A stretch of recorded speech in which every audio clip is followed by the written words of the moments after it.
mwanamke haruhusiwi kuswali mbele ya mwanamme, na ikiwa au kwenye mstari mmoja sawa na mwanamme, ikiwa watakuwa katika mstari huo huo mmoja, au mwanamke atakuwa mbele kwa kiwango cha shibiri moja au zaidi, swala zao zote zitakuwa ni batil.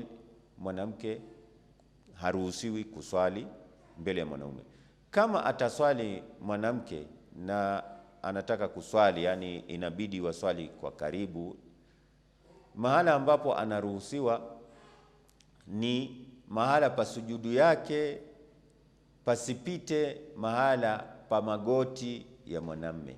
Yani mwanamme anaposujudu, mahala magoti yake anafika, mwanamke kichwa chake akiwa atasujudu asijudu kuanzia hapo kurudi nyuma.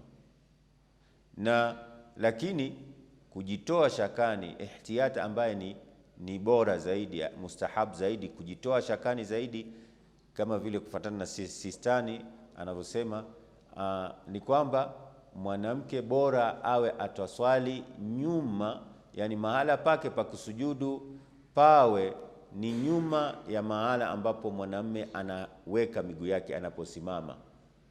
Kwa hivyo awe atakuwa nyuma, sio kwenye magoti, bali mahala ambapo yeye anaposimama, miguu yake inaposimama, awe ataswali nyuma. Bali ni bora pia zaidi awe wataweka kizuizi cha pazia baina yao.